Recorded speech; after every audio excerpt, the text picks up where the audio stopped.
Hi, I'm Carl Weber. Welcome to Video Aided Instructions English Grammar Series. This is the Parallel Structure program. Now, I know this program deals with English, but let's begin with a little bit of math. Do you know what parallel lines are? They're lines that run in the same direction. Railroad tracks are parallel lines. So are the two side rails of a ladder. Now, in geometry, parallel lines are used to make squares and rectangles. In English grammar, we don't use parallel lines, but we do use parallel words and groups of words when constructing sentences. Parallelism refers to using words and groups of words that run in the same direction. In other words, words, phrases, and clauses that have the same grammatical form. As you'll learn in this program, some kinds of sentences require parallelism. We'll look at when and why parallelism is needed, and you'll learn some basic rules that will help you construct parallel words, phrases, and clauses to make your sentences as solid and sturdy as a well-built stepladder.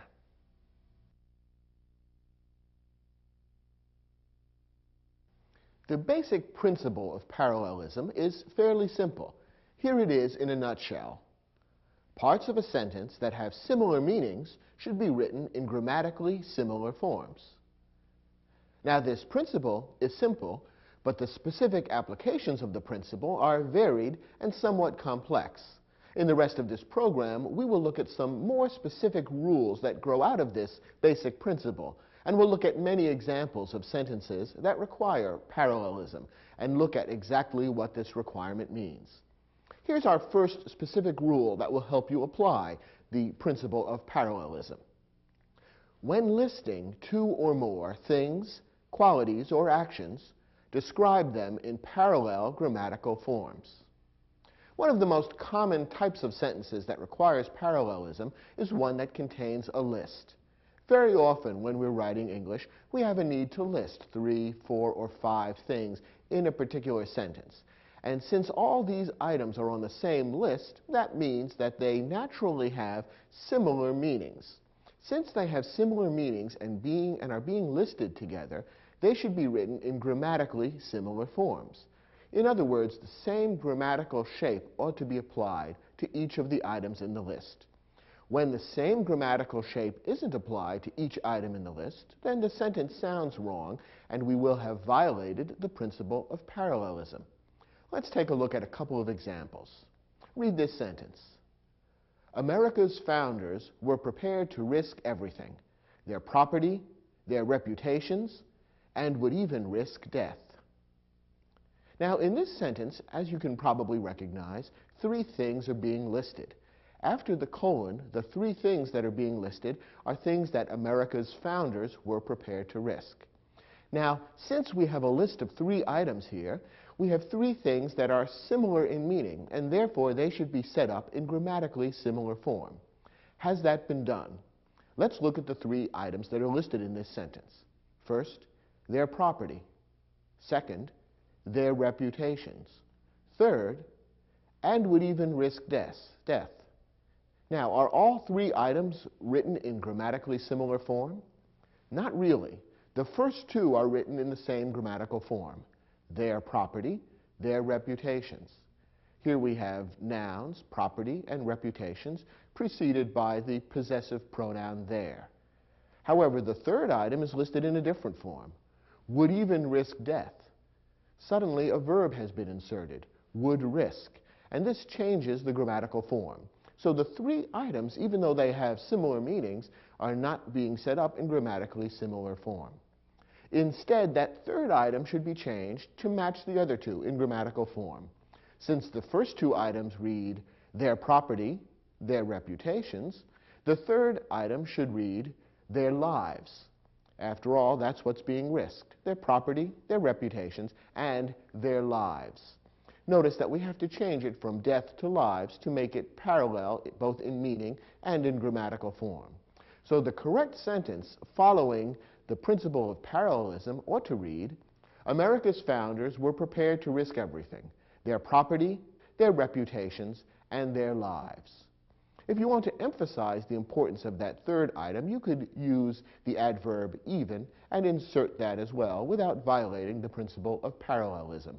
You would simply be emphasizing that this third item in the list is the most important and dramatic of all. And the sentence could read, America's founders were prepared to risk everything, their property, their reputations, and even their lives. This sentence now fits the principle of parallelism, which applies whenever a sentence contains a list of similar items. Here's another example. A Marine recruit is expected to be physically fit, psychologically tough, and mature in his emotions. Now, once again, the sentence contains three items that are similar in meaning. And once again, the principle of parallelism has been violated.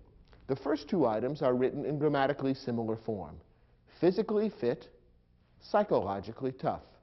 In both of these phrases, we have an adjective, fit and tough, preceded by an adverb, physically fit, psychologically tough. However, let's look at the third item in the list.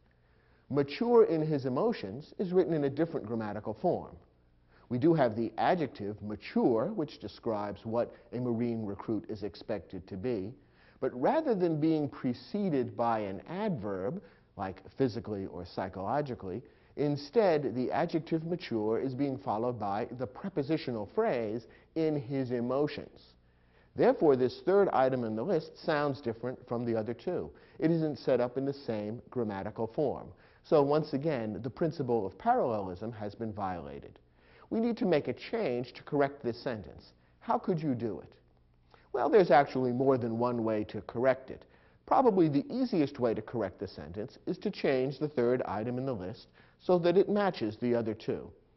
We could therefore rewrite that third item so that it contains an adjective preceded by an adverb. Now, if we want to do that, what would be the proper adverb to precede the word mature?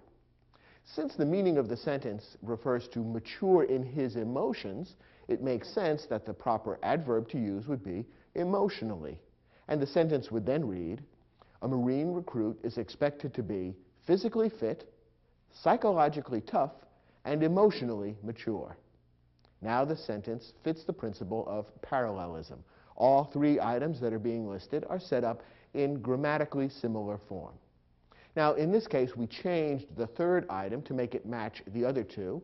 We could also change the first two items to make it match the third if we wanted to.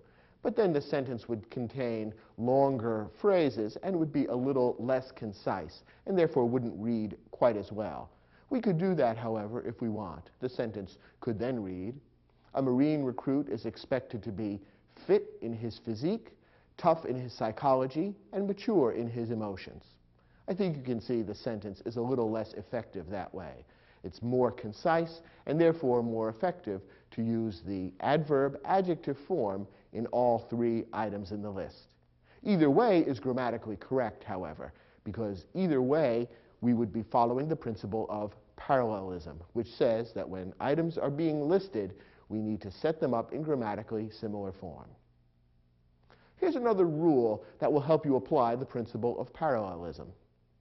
Use parallelism to link related ideas and emphasize the relationships among them. Very often when we write English sentences, we are including two or more ideas in the same sentence that have some close relationship to one another. Sometimes those ideas help to prove or demonstrate the same point. In other cases, the two ideas may have a relationship of contrast, that is, they disagree with one another. In either case, it's desirable to follow the principle of parallelism, that is, to show and emphasize the relationship between the ideas by setting them up in grammatically parallel form. When you do this, your sentences read well, and the relationship between the ideas is very clear. The readers of your sentence will immediately see the relationship between the ideas and understand it, and will see how the ideas fit together. Here's an example. Love of country is admirable, but today it is necessary to love humanity in general. Now, this sentence is not grammatically wrong. That is, it doesn't contain an out-and-out error. However, it does violate the principle of parallelism, and therefore it's not as well written as it ought to be. How does it violate parallelism? Well, remember the rule we just looked at. When we have related ideas in a sentence, it's desirable to use parallelism to link them and to emphasize the relationship between them. This sentence contains two ideas. First, that love of country is admirable. Second, that today it's necessary to love humanity in general. In other words, to love people no matter where they come from. Now, the author of this sentence is setting up a clear relationship between these two ideas. The relationship is one of contrast. Notice that the conjunction but has been used to join these two ideas. The author is trying to say, one thing is true, but today something else is also true. So here are two ideas that are closely related and have a contrast to one another. And both deal with love of various kinds. So the two ideas are clearly related, and yet they haven't been set up in grammatically parallel form. The first clause says love of country is admirable. The second clause doesn't refer to love of humanity. Instead, it changes the grammatical form and says it is necessary to love humanity in general. Therefore, the two clauses are not set up in grammatically similar form. However, it would be easy to rewrite the sentence to make the two clauses parallel or grammatically similar. And when we do this, the sentence becomes much more forceful, and the contrast between the two ideas becomes much more clear. Here's how we would rewrite the sentence to follow this principle of parallelism. Love of country is admirable, but today, love of humanity is necessary. When we rewrite the sentence this way, the contrast between two kinds of love has been emphasized. Love of country, love of humanity. And we're told that the first kind of love is admirable, but that today the second kind is necessary. So the contrast between the two ideas and the author's point becomes that much more vivid and that much more clear. And that's why parallelism improves the sentence. So remember the rule. When related ideas appear in your sentence, try to follow the principle of parallelism in order to link those ideas and emphasize how they're related to one another. Our third rule, again, is not specifically a grammar rule, but rather a rule that applies as a principle of good writing. When using parallel construction, build to a climax. What does this mean? Well, as we've seen, parallelism is used to link ideas, and it's often used in particular when ideas are being listed, when 2, 3, 4, or more items are being presented in sequence. Now, the basic rule of good writing is that when you're presenting a number of ideas in a sequence, it's best to end with the most interesting, most important, or most dramatic item. If instead you end with an item which is less important, less interesting, or less dramatic than the preceding items, suddenly your sentence will sound a little funny. The idea that you're trying to get across will come a little flat, and the reader may even be distracted by the fact that there's been a sudden fall off. Rather than a steady climb in emotion, we have a climb and then a sudden decline, which is very distracting. It can be used for comic effect, but not when you're trying to write a serious sentence. Here's an example of a sentence that violates this rule of building to a climax. Visitors to America's heartland fall in love with the fields of waving grain, the endless skies, and the giant hamburgers. Now, if the author of this sentence was trying to write a humorous essay or make a funny remark, it might work, because the third item in this list, the giant hamburgers, sounds much less grand and exalted and serious than the first two, the fields of waving grain and the endless skies. Rather than building to a climax, this sentence gradually builds and then suddenly falls flat on its face, with the rather comic image of giant hamburgers being thrown in alongside the grandeur of American landscapes. So the author of this sentence has not built to a climax, but instead has fallen down at the last moment, and therefore the sentence sounds rather funny.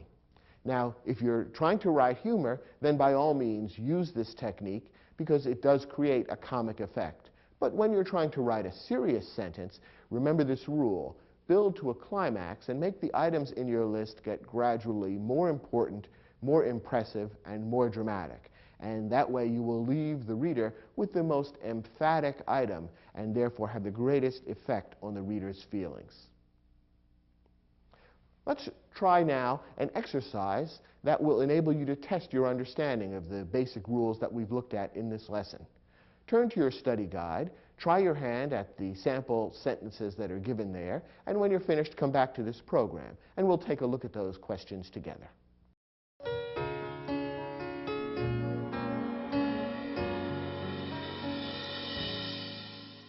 Now, we gave you 5 sentences, some of which have errors in parallelism. Your job was to detect whether there is an error in parallelism in the sentence, and if so, figure out how to correct it. Let's take a look at the first example. Just as Darwin revolutionized biology with his theory of evolution, Einstein's theory of relativity revolutionized physics. Now, this sentence demands parallelism because it contains 2 closely related ideas. Here, the 2 ideas are related because they describe similar happenings. The first clause, the first half of the sentence, talks about Darwin revolutionizing biology with his theory of evolution, and in the same way, we are told, Einstein's theory of relativity revolutionized physics. So in both clauses, similar revolutionary happenings in a particular branch of science are being described. So we have closely related ideas which ought to be described in grammatically similar form. Now, has that been done in the sentence the way it's written? The answer is no. The principle of parallelism has been violated. Look at the difference between the 2 clauses. The first clause says, Darwin revolutionized biology with his theory of evolution. The clause begins with the name of the scientist, Darwin, and it ends with the prepositional phrase, with his theory of evolution. The second clause is not set up in the same way. It doesn't begin with Einstein. Instead, it refers to Einstein's theory of relativity, and the clause does not end with a prepositional phrase. To make the 2 clauses parallel would strengthen the sentence by making the relationship between the 2 ideas that much more clear. Why don't we rewrite the second clause to make it match the first clause grammatically? Just as the first clause begins with the name of the scientist, the second clause should begin with Einstein. The first clause says Darwin revolutionized biology. Let's make the second clause read Einstein revolutionized physics. And then we'll end that second clause with a prepositional phrase, just as the first clause ends with a prepositional phrase. So the rewritten sentence, which would follow the principle of parallelism, would read, just as Darwin revolutionized biology with his theory of evolution, Einstein revolutionized physics with his theory of relativity. Notice how the sentence seems clearer and crisper. The ideas and their relationship become that much clearer when the principle of parallelism is followed. Let's take a look at the next example. Coach Jabbar demands 3 things of his players: hard work, that they have personal integrity, and self-discipline. Now, here we have a list of 3 things, the 3 things that Coach Jabbar demands of his players. And whenever 3 or more things are being listed, we want them to be set up in grammatically parallel form. Has that been done here? No, not quite.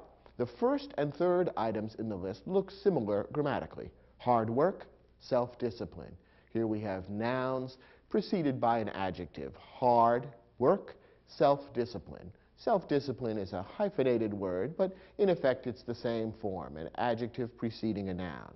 However, the second item in the list is not set up in the same way. Instead, it's a clause, that they have personal integrity. If we want to make all 3 items grammatically parallel, we'd like to change that second item so that it matches the first and the third items. And actually, that's easy to do. Remember, the first and third items in this list both consist of an adjective followed by a noun. We can easily change the second item into that same form, adjective followed by noun, simply by using the words personal integrity. So the corrected sentence would read, Coach Jabbar demands 3 things of his players: hard work, personal integrity, and self-discipline.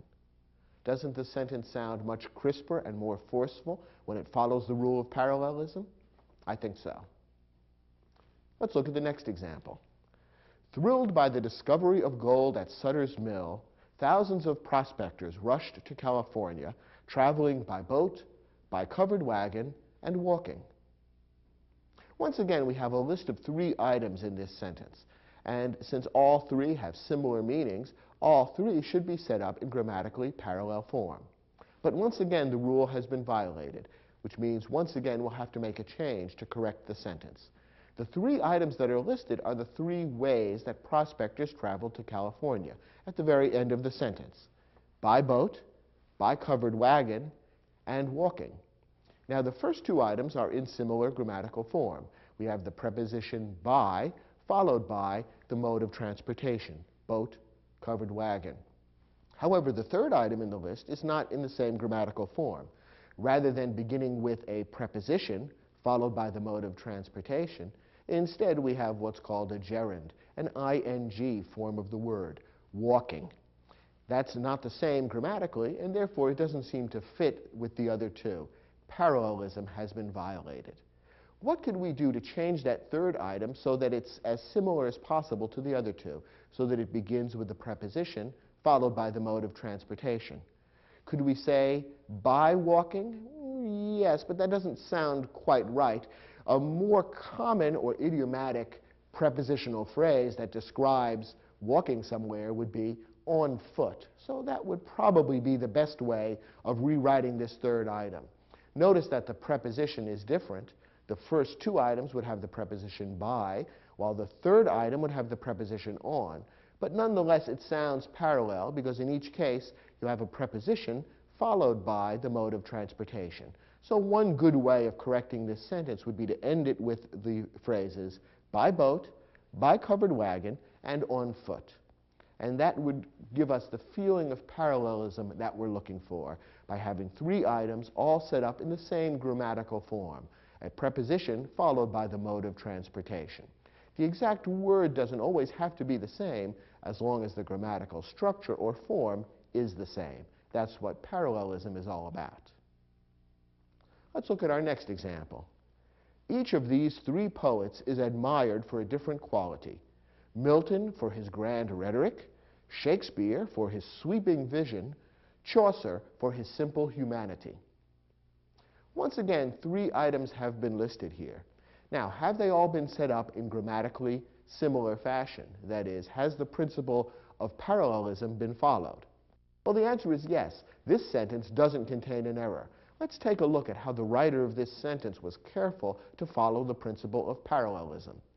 He's listing 3 poets and the quality for which they are admired. And let's look at how each of these phrases was set up and notice how parallelism was maintained. In each case, the phrase begins with the name of the poet: Milton, Shakespeare, Chaucer. And in each case, what follows is a prepositional phrase that describes the quality for which that poet is noted. And in fact, the parallelism goes even further than that. Within the prepositional phrase, the author has been careful to follow the same grammatical setup, that is, by ending the prepositional phrase with an adjective and a noun: grand rhetoric, sweeping vision, simple humanity. So we have a very strong parallel feeling as we read through these 3 phrases, and I think you'll find that it's not only very clear, but also sets up the similarities and contrasts between the 3 poets very vividly, so that by the time you read the 3rd description, it feels rather satisfying, the way everything clicks into place, almost as when a musical piece ends with a nice chord in which all the tones of the orchestra fit together neatly. The sentence reads clearly and vividly because parallelism has been followed so effectively. So this is the sentence in our exercise that doesn't need any correction. It's perfectly correct as written because the author has been very careful about parallel structure. One more example. I agree with Hung Wei's political views, but his way of expressing them is something I don't agree with. Now, this sentence is not really bad, but it is less effective than it could be because it violates the principle of parallelism. Let's take a look at how it could be improved. Here we have two related ideas. They're related by contrast. The first idea differs from the second idea. In the first idea, the author is describing something that he agrees with about Heng Wei, namely his political views. The second clause is describing something the author doesn't agree with, namely the way Heng Wei expresses them.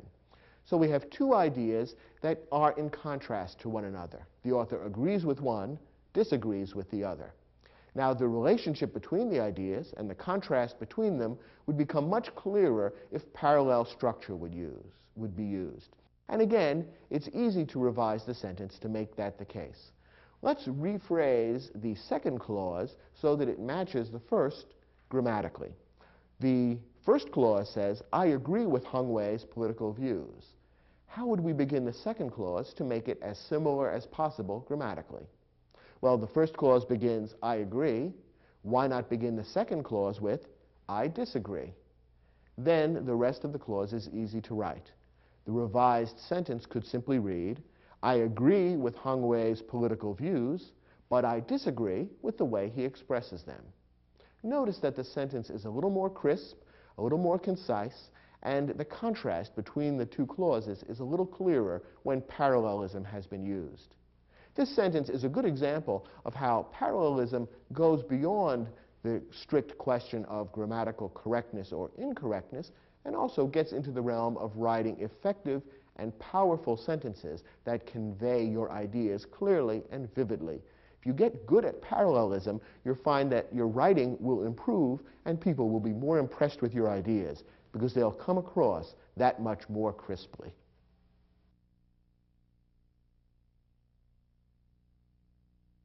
Okay, we've seen that parallelism is necessary when a sentence contains a list of similar items or when it contains ideas that are closely related to one another. Let's talk now about some of the most common errors in parallelism and how to recognize and correct them. Sometimes the best way to recognize problems in parallelism is with your ear. Sentences with parallelism problems will often sound a little funny. With practice, you can recognize when parallelism errors occur in your sentences because they don't sound quite right. Here are some specific examples of what to watch out for. First, avoid mixing words, phrases, and clauses. If you begin a list or a group of related ideas with words, you need to continue them with words. If you begin with phrases, they should all be phrases. If you begin with clauses, then they should all be clauses. Problems arise when writers switch between words and phrases or between phrases and clauses. Let's look at this example and you'll see what I mean. The films of Stanley Kubrick are visually striking, intellectually challenging, and with a strong satiric content. Here again we have a list of 3 qualities that characterize the films of Stanley Kubrick: visually striking, intellectually challenging, and with a strong satiric content. Now perhaps your ear can tell you that this sentence hasn't been constructed with parallel structure.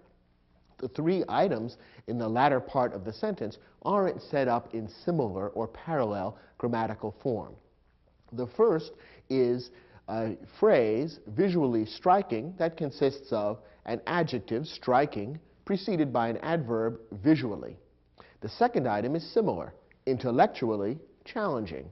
Once again, we have an adjective, challenging, preceded by an adverb, intellectually. However, the third item is not a similar 2-word phrase. Instead, it's a prepositional phrase beginning with the preposition with and ending with the words a strong satiric content. So we have a noun, content, preceded by 2 adjectives, strong and satiric. Therefore, we have a 2-word phrase, and then a prepositional phrase. We violated parallel structure by mixing words, phrases, and clauses incorrectly. To correct this sentence, we would want to change the third item in the list and make it match the other 2 by making it a simple 2-word phrase consisting of an adjective preceded by an adverb. There are probably a couple of different ways of conveying the same idea, and following parallel structure, but here's one way the sentence could read. The films of Stanley Kubrick are visually striking, intellectually challenging, and strongly satiric. Now we have parallel structure because the same kind of two-word phrase has been repeated in each of the three items. Here's another example. The scholarship committee selected Mai Ling because of her academic record, and she is an outstanding athlete. Now here we don't have a list, but we do have two closely related ideas. That is, two reasons the scholarship committee selected Mai Ling. The first reason is her academic record. And here we have a short phrase consisting of the possessive pronoun her, the adjective academic, and the noun record. However, the second item, which is similar, the second idea, which is the other reason why the scholarship committee selected her, is a clause. She is an outstanding athlete. Remember, a clause contains a subject and a verb, and here we have the subject she and the verb is. So we have a phrase matched with a clause, and the two just don't match. They aren't parallel to one another. Once again, we'll need to rewrite one of these in order to create parallelism, and we could change either one. Let's change the second one and turn it into a similar phrase, similar to her academic record. Again, there's probably more than one way of writing this, but here's one way of correcting the sentence that would make it parallel. The scholarship committee selected Mai Ling because of her academic record and her athletic accomplishments. Now, both phrases are simply phrases. Neither one is a clause, and we haven't mixed and matched unmatching parts. Instead, the two ideas are set up in grammatically parallel form, and now the sentence sounds right. Here's another hint as to what to look for to avoid an error in parallelism. Avoid mixing gerunds and infinitives. Actions are often described using either the gerund form of a verb or the infinitive form of the verb. The gerund form of a verb ends in ing, and a gerund can often be used basically as a noun, describing a particular kind of action. The infinitive form of the verb is the simple or base form of the verb. It sometimes is used with the word to. And the infinitive form of a verb can also be used more or less as a noun to describe a kind of action. So both gerunds and infinitives can be used in a similar way in a sentence, but they sound different. They are grammatically not parallel, and therefore to mix them with one another in a list or when similar ideas are being presented would create a parallelism error. Here's an example. My favorite outdoor activities are camping, fishing, and to hike. Perhaps your ear can pick up on the parallelism error here. Three activities are being listed here. The first two are described by using the gerund form of the verb, the ing form, camping, fishing. In both cases, we've taken the verb to camp or to fish, added ing at the end, and it becomes a gerund, which we can treat as a noun, a name of a particular kind of activity. However, the third item in the list has been described not using a gerund, but using an infinitive, the base form of the verb, in this case with the word to in front of it. Now, to hike can be used as a noun, and therefore it's correct in and of itself, but it's being mixed and matched incorrectly here, matching an infinitive with two gerunds. And therefore, we've violated the principle of parallelism, and that's why the sentence sounds a little weird. The easy way to correct it would be to change that third item in the list so that it's also a gerund. And the sentence could then read, my favorite outdoor activities are camping, fishing, and hiking. Here's another tip as to what to watch out for to avoid a parallelism error. Avoid mixing active verbs and passive verbs. Now, active and passive verbs can both express similar ideas, but they are grammatically different. Most sentences are written with active verbs. In an active verb, the subject of the verb is the one who is doing the action. When a passive verb is used, the subject of the verb receives the action. So, for example, if I say, I cut my leg, I'm using an active verb because the subject of the verb cut is I. I am the one doing the action. On the other hand, if I set up that same idea using a passive verb, I might say, my leg was cut. Notice the difference. My leg is the subject of the verb, and it is receiving the action of being cut. That's the difference between an active verb and a passive verb. Now, both active verbs and passive verbs are perfectly correct, and depending on what idea you're trying to convey, you may want to choose one or the other in a particular sentence. However, it's generally not a good idea to mix active and passive verbs in the same sentence, and in particular, when you're describing ideas that are similar, related, or parallel to one another, you want to avoid mixing active and passive verbs. The result, if you do mix them, would be a sentence that doesn't sound right. There will be a lack of parallelism, and the reader will think, there's something a little odd about this sentence, even if the reader can't identify it grammatically. Let's take a look at this example. When making an apple pie, first slice the apples, then they should be mixed with sugar and lemon juice. Now here, two actions that are part of the process of making an apple pie are being described: the slicing of the apples and then the mixing of the apples with sugar and lemon juice. The problem is that the first verb here is an active verb, slice the apples, in which you, the actor, are doing the action, you're slicing. But in the second clause, the verb is set up in passive form. They should be mixed with sugar and lemon juice. They, the subject of the verb, is the apples, and they are passively receiving the action of being mixed. So in this sentence, we've mixed more than just apples, sugar, and lemon juice. We've mixed active and passive verbs. And that's why the sentence doesn't sound quite right. To correct this sentence, you'd want to make both verbs parallel. And generally speaking, when all things are equal, it's usually better to use an active verb rather than a passive verb. So my recommendation for correcting this sentence would be to change the second clause so that it contains an active rather than a passive verb. Making the two verbs match would give us a sentence that reads like this: when making an apple pie, first slice the apples, then mix them with sugar and lemon juice.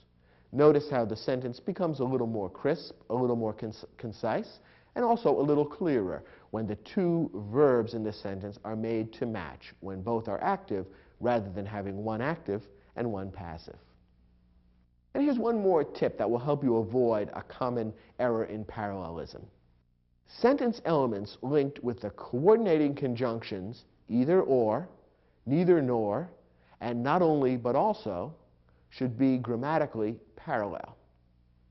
Now, you remember that conjunctions are words, usually short words, that link other things in the sentence. Sometimes they can link words, sometimes phrases, sometimes clauses. One particular type of conjunction is the coordinating conjunction, which actually consists of two words. The two words in a coordinating conjunction are always used together to link different parts of the sentence. And when coordinating conjunctions are used, what follows each of those words should be grammatically parallel. So whenever you say either or, what follows either should be grammatically similar to what follows or. In the same way, whenever you use neither, what follows neither should be grammatically similar to what follows nor. And again, when you say not only, what follows that grammatically should be grammatically similar to what follows but also. Let's take a look at a sentence that contains one of these coordinating conjunctions and see how the rule applies. Some scientists believe that dinosaurs resembled birds not only in their physical structure, but also their social habits. Now, at first glance, this sentence might seem okay, but if you listen to it carefully, you might hear that parallelism has been subtly violated. Here's why. We're using the coordinating conjunction not only, but also. And remember our rule, what follows each of those conjunctions needs to be the same grammatically. Let's check and see if it is. First we have not only. What follows that are the words in their physical structure. Now this is a prepositional phrase, beginning with the preposition in, ending with the noun structure, and containing the possessive pronoun there and the adjective physical in between, in their physical structure. Okay, then we have the conjunction but also, and what follows that is their social habits. What do you notice that's different? Well, what's missing here is the preposition in. Because this is not a prepositional phrase, parallelism hasn't been followed. It's very close. Their social habits is quite similar to their physical structure, but because the preposition has been omitted, we don't have a prepositional phrase. And so what follows each part of the coordinating conjunction is not exactly the same grammatically. And that's why a careful reader will notice, or at least hear, that parallelism has been subtly violated. Luckily, it's easy to correct this error simply by inserting the preposition in into that second phrase after the coordinating conjunction but also. And then the expectation that we will have parallel structure will be nicely satisfied, and the sentence will sound good and sturdy the way it ought to. The correct sentence would then read, "Some scientists believe that dinosaurs resembled birds not only in their physical structure, but also in their social habits." Now, there is one other way in which you could correct this sentence. That would be by moving the preposition in so that it preceded the coordinating conjunction. And then what follows each part of the coordinating conjunction would be the same grammatically. Let's take a look at how the sentence might then read. Some scientists believe that dinosaurs resembled birds in not only their physical structure, but also their social habits. Now, notice that what follows the two parts of the coordinating conjunction is the same in each case. Their physical structure, their social habits. We've moved the preposition in so that it encompasses both. And that would be another perfectly correct way of changing this sentence. So you have your choice as to whether to insert the preposition in each phrase or move it so that it's not necessary to have it in either phrase. That's completely up to you and is a matter of your own ear or taste for writing. The most important thing, however, is to make sure that what follows each part of the coordinating conjunction is exactly the same grammatically. Otherwise, you will have violated the principle of parallelism. So whenever you find yourself writing a sentence that contains one of these coordinating conjunctions, it's worthwhile to pause, go back, reread the sentence, and consciously make certain that you've created parallel grammatical structures after each part of the coordinating conjunction. It's a very common writing error, but one that's easy to avoid now that you know the rule. Let's turn to the study guide. We've provided you with an exercise that will give you a chance to test your understanding of the rules we've just talked about.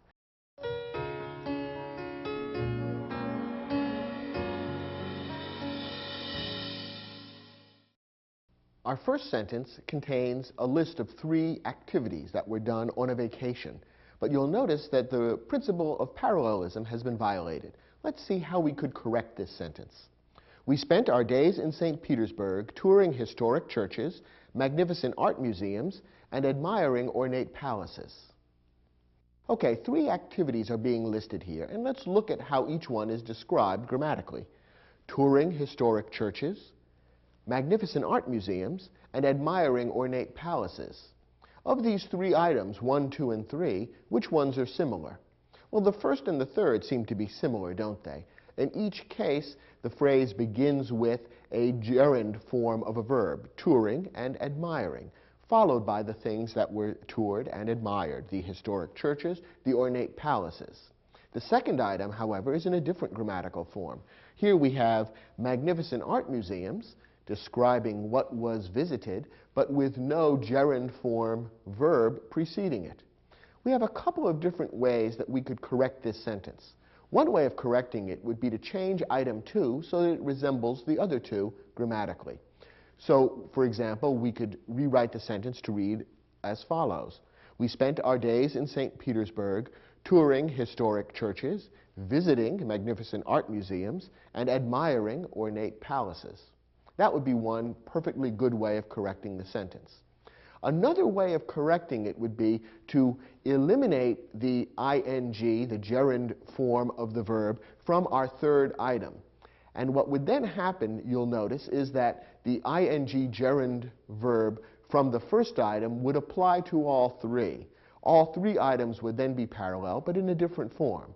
The sentence could then read as follows, and listen closely and hear how the parallelism works. We spent our days in St. Petersburg touring historic churches, magnificent art museums, and ornate palaces. Now the ing verb touring applies to all three things, and what follows touring are three parallel phrases describing three places that were toured, which is also a perfectly correct way of making the sentence parallel. So notice that the principle of parallelism doesn't tell you exactly how you must write a sentence. Often there's more than one way of following the principle. It's up to you which path you choose. Either of the two possible corrections would be perfectly all right, and you should consider yourself correct if you wrote the sentence in either of those ways. The only thing that we know is wrong is the way the sentence is originally written, where we've mixed phrases that don't match and therefore violated parallelism. Here's our next example. The doctors moved quickly to wash the wound, disinfect it, and applying a sterile dressing. Do you recognize the rule that we violated here? Remember our rule not to mix gerunds and infinitives. Here we have three different actions being described: the washing, the disinfecting, and the applying of a sterile dressing. The third one, applying, is being described with a gerund, the ing verb. But the other two are described with the base or infinitive form of the verb. The easiest way to correct this is to make all three into infinitives, and the sentence would then correctly read, the doctors moved quickly to wash the wound, disinfect it, and apply a sterile dressing. That way, all three actions are described using the infinitive form of the verb, and parallelism has been maintained. Let's look at the next sentence. The hardwood floors in the old house were stripped, sanded, stained, and sealed with varnish. Does this sentence sound all right to you? Actually, it is perfectly correct. Parallelism has been maintained here. The list of actions that are being described as things that were done to the hardwood floors in the house, all those actions are being described using the same form of verb: stripped, sanded, stained, and sealed. The last item, we've added the prepositional phrase with varnish, which is necessary to complete the meaning. But the feeling of parallelism is not lost. So this sentence is perfectly correct. This is one that doesn't need any changing in order to create that feeling of parallelism. Next example. In 1968, the Democratic Convention was held in Chicago, and the Republicans held their convention in Miami. Now, what's wrong with this sentence? Well, the problem is a subtle one. Here we have two actions being described that are quite similar or parallel, related to one another. However, the first one is described using a passive verb, and the second one using an active verb. Notice the first clause, the Democratic Convention was held in Chicago. Here we have the subject of the action, of the verb, the Democratic Convention, passively receiving the action of being held.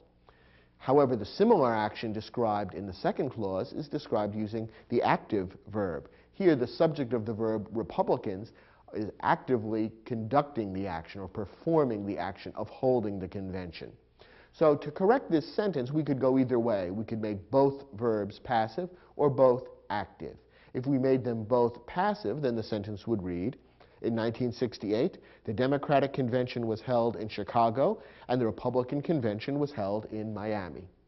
Or we could make them both active, in which case the sentence would read, in 1968, the Democrats held their convention in Chicago, and the Republicans held their convention in Miami.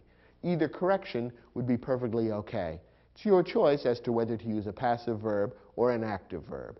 The only real mistake is to mix and match both kinds of verbs in the same sentence. That's when we have a problem with parallelism. And our next example. Either the snowstorm must stop within the next 2 hours, or the town festival will have to be postponed. Here we don't have a parallelism problem. We have a second sentence in this exercise that's perfectly correct. We're using coordinating conjunctions here, either or, and what follows should be as grammatically similar as possible. And what follows in both cases is a clause, And since the two are roughly similar grammatically, the feeling of parallelism is not violated. What follows either is the snowstorm must stop within the next 2 hours. That's a clause. And what follows or is the town festival will have to be postponed. Another clause. The two are basically similar in form, and therefore the sentence sounds perfectly parallel. Remember that what follows, the two parts of a coordinating conjunction, must be similar grammatically in order for parallelism to be maintained.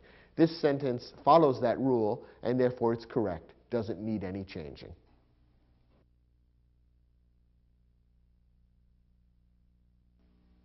Well, so far we've looked at some of the basic rules about using parallelism correctly.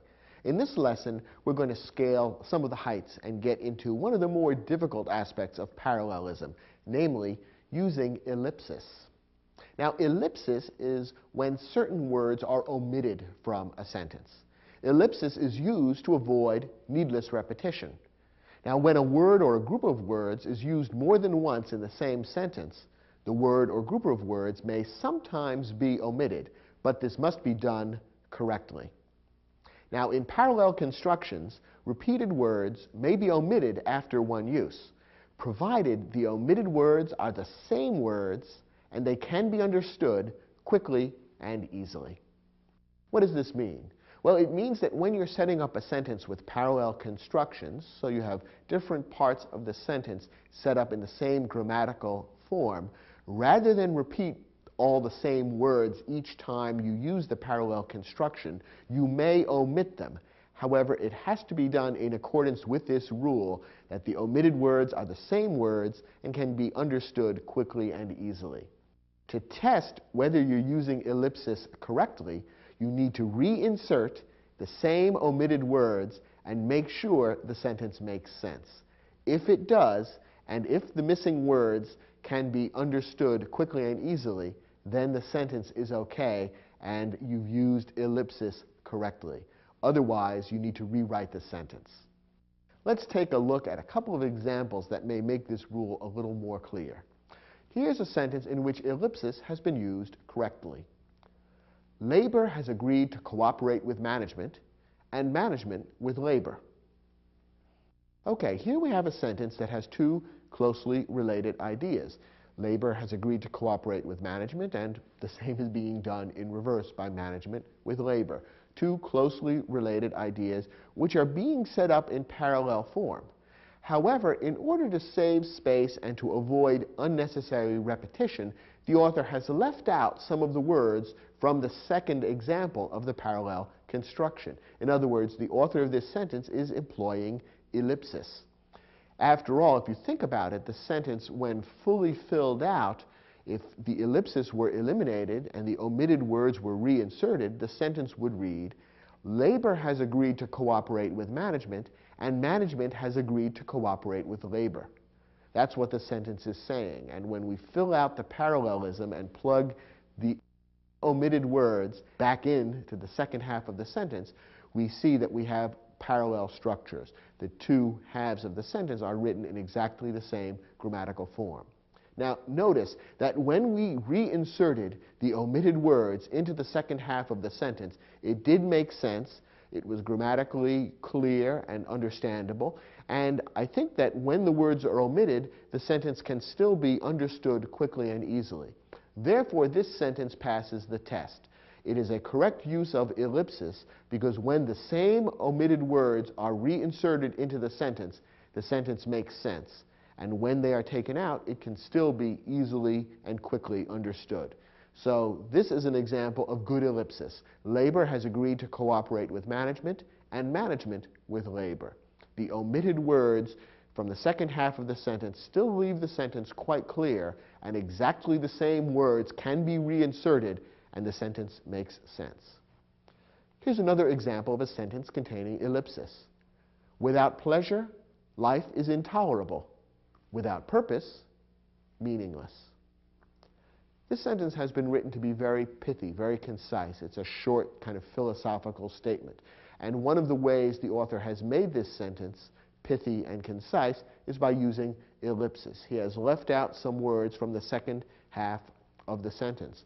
Once again, we have two clauses set up in parallel fashion, but in order to avoid repeating the same words, the author has omitted certain words from the second half of the sentence. Let's test to see if ellipsis has been done correctly here. Remember that our test is to insert exactly the same omitted words and make sure that the sentence makes sense once those words have been inserted. Let's try that and see if the sentence makes sense. Without pleasure, life is intolerable. Without purpose, life is meaningless. The words that were omitted from the second half of the sentence were life is. When we reinsert exactly those same words into the second half of the sentence, it does make sense. And I think the sentence is clear and easy to understand without them. Therefore, once again, this sentence passes the ellipsis test. We've got two parts of the sentence with parallel construction, and the author is using ellipsis to make the sentence that much more pithy, concise, and short. And it's quite effective the way it's been done. And when we apply the test of reinserting the omitted words, the sentence still makes sense, so this is a perfectly correct use of ellipsis. Now, once again, to test ellipsis, you want to mentally complete all the clauses in the sentence and make sure that they're logically and grammatically parallel. If not, you have to revise the sentence to either fix the parallelism or rewrite it to eliminate the use of ellipsis. That is, simply fill in the ideas so that the sentence makes sense. It's very easy to make mistakes with ellipsis, as we'll see in a couple of examples now. Here's a sentence where the author is trying to use ellipsis to avoid repeating words, but when we try to apply the test, we see that it doesn't really work. For generations, fishing boats have and do navigate the waters of Chesapeake Bay. Okay, we understand what the author is trying to say. He's trying to say that fishing boats have navigated the waters of Chesapeake Bay for generations, and they still do that today. So there are two parallel ideas being described here. And they could have been written out in parallel structure clauses. Instead, however, the author is trying to use ellipsis to make the sentence shorter by leaving out the repeated words. However, does he pass the test of correct ellipsis? To test that, we have to plug in the same words that have been omitted and make sure that the sentence makes sense. Now, in the second clause here, we are told fishing boats do navigate the waters of Chesapeake Bay. That's the complete clause. When we try to insert the same words into the first half, suddenly the sentence doesn't really work. For generations, fishing boats have navigate or do have navigate. You see, when you try to insert those words, do navigate, into the first part of the sentence, we see it doesn't really work. The reason being that the same words don't work in the two clauses. Remember that with the helping verb have, you need to use the past participle form of the verb navigate, namely navigated. So the sentence, the first clause here would have to read, fishing boats have navigated the waters of Chesapeake Bay.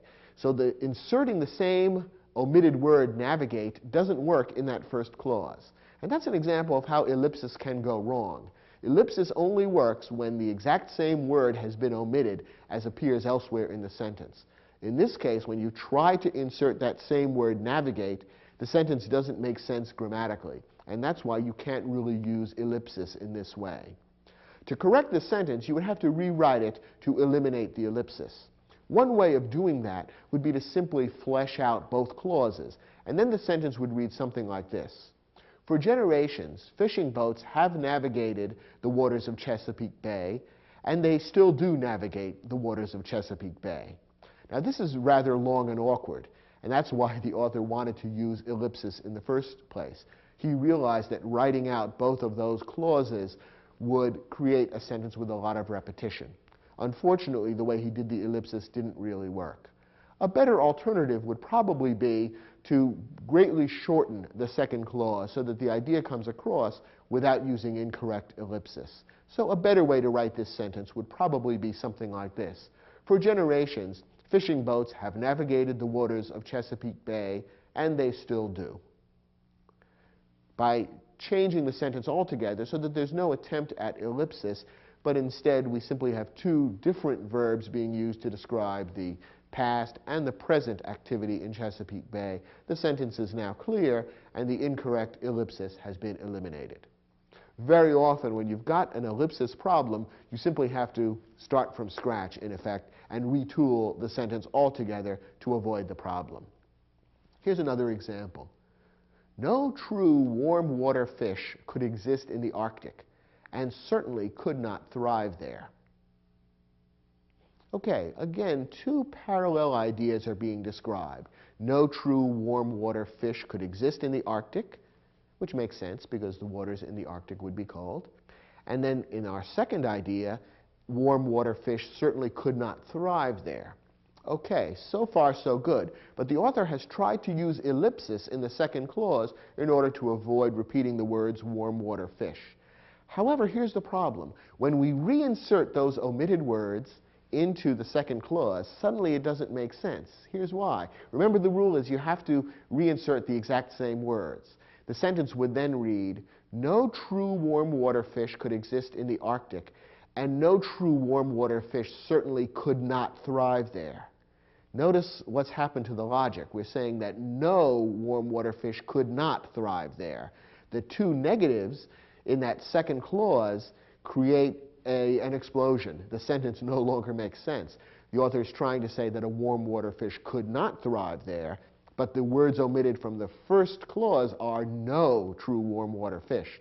So it doesn't pass the ellipsis test. You have to be able to reinsert exactly the same words and have it make sense. So therefore, the ellipsis doesn't work here, and what you have to do is go back to the drawing board and really rewrite the sentence. One way of doing it, for example, might be, no true warm water fish could exist in the Arctic, and a warm water fish certainly could not thrive there. Once again, this is rather repetitious and lengthy and probably not the best way of correcting the sentence. So you might want to retool it even more and get rid of the no with which the sentence now begins and rewrite the sentence something like this. A true warm water fish could not exist in the Arctic and certainly could not thrive there. By making it a true warm water fish, now we've got words that could be inserted into that second clause and make sense. So now we've set up the sentence with an ellipsis, which does work. So remember, whenever you find yourself using an ellipsis, omitting a few words in order to save space in the sentence, make sure that the way you've written the sentence is such that the exact same words from one clause can be inserted in the other clause and still make sense.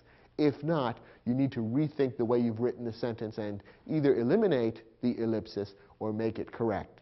It's a rather tricky and subtle rule of correct writing in English, but a very important one, and one of the fine points in using parallelism correctly. Okay, let's take a look at an exercise that will give you a chance to test this rather subtle and difficult but important skill.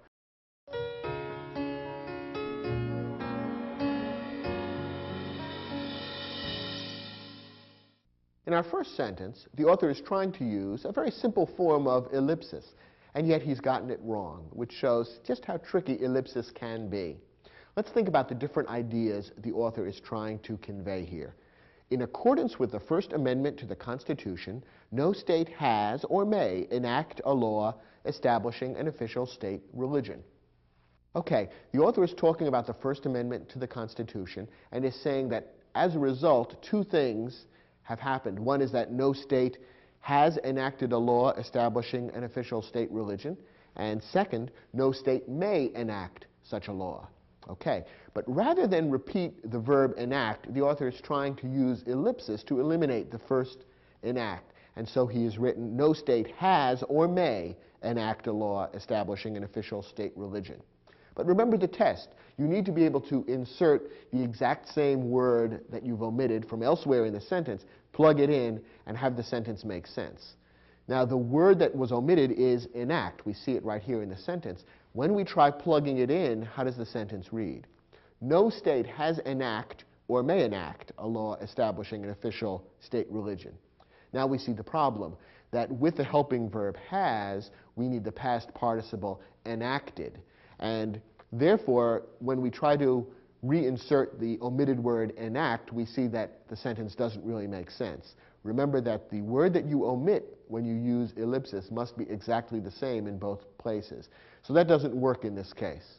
Probably the simplest way to correct the sentence would simply be to break down, go ahead and insert the word enacted, and the sentence will be a little longer, but not really much longer, and will certainly be grammatically correct. So the sentence would then read, in accordance with the First Amendment to the Constitution, no state has enacted or may enact a law establishing an official state religion. This is a correct way of writing the sentence, and it eliminates the erroneous attempt at ellipsis. Our next example. Many scientists agree about the causes of global warming, fewer about the best ways to combat it. Here again we have two parallel ideas. The first clause says many scientists agree about the causes of global warming. The second clause says that fewer scientists agree about the best ways to combat it. Now, the way I just said it spells out or fleshes out both clauses at full length. Perfectly understandable, but it's a little bit wordy. So the author of this version has tried to use ellipsis to shorten the sentence somewhat.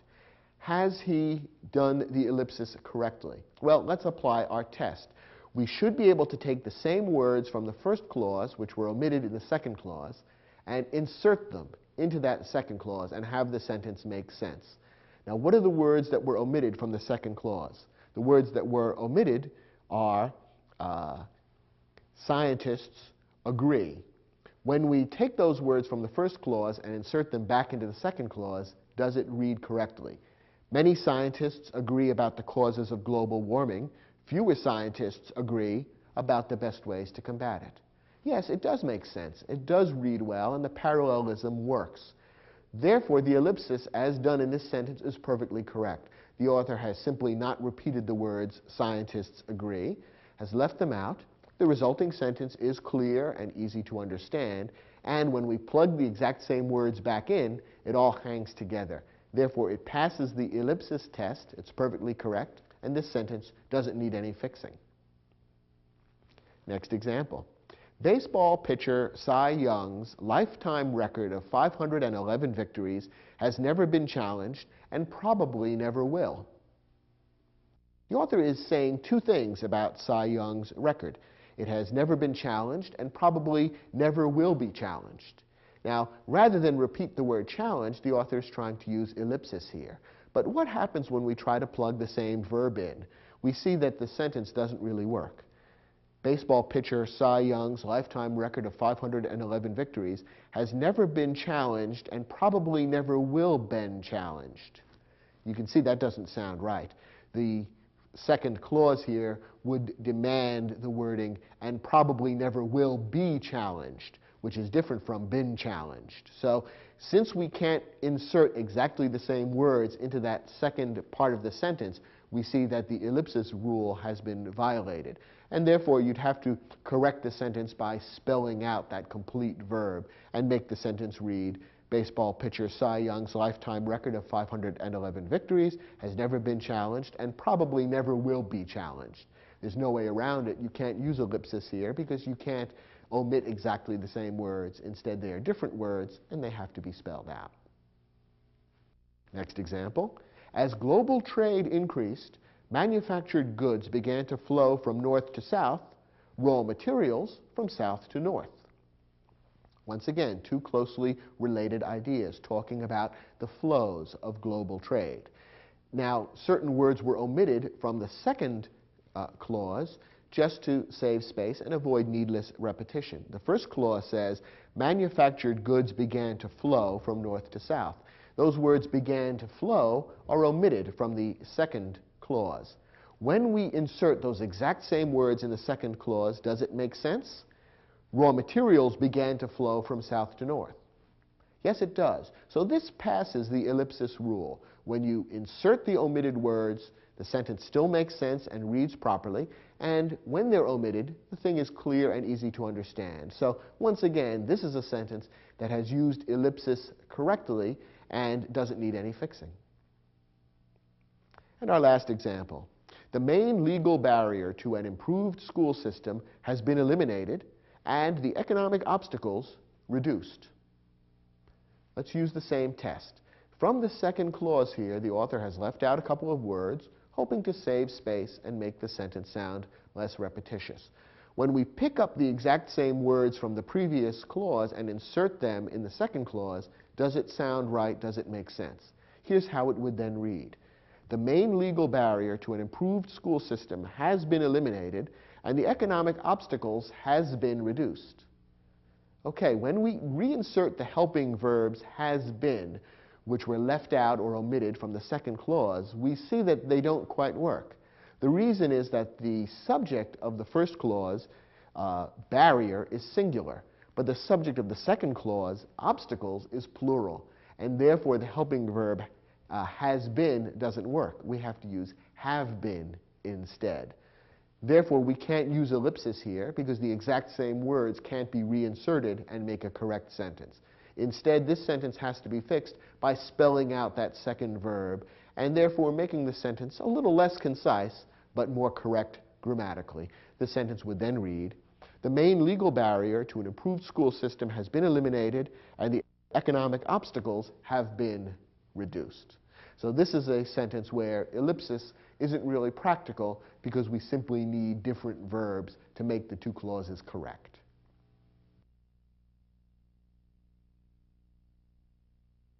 Well, now you're an expert on the subject of parallel structure. Actually, if you find this a particularly challenging aspect of writing in English, don't feel bad. Many native English writers and speakers have difficulty with this, and in fact you'll probably find, if you read carefully in newspapers and magazines, a number of cases where professional writers make mistakes about parallel structure, because it can be rather tricky. In fact, when we get into the realm of parallel structure, as you've seen, we're moving beyond simple grammatical correctness into areas where topics such as logic and clarity become involved. Therefore, to use parallelism effectively, you really need to do more than just follow a couple of basic grammatical rules. Instead, you really need to think about what you're saying, to look at the relationships among the ideas that you're expressing in your sentences, and then make sure that the grammar mirrors and reflects those relationships clearly. If you do that and you think carefully about how the grammatical structure and the relationship among the ideas, how those things fit together, then you'll probably find that you can use parallel structure very effectively and even powerfully in your writing. Thanks for watching this program, and I'll look forward to seeing you out there for other programs in the Video Aided Instruction English Grammar Series.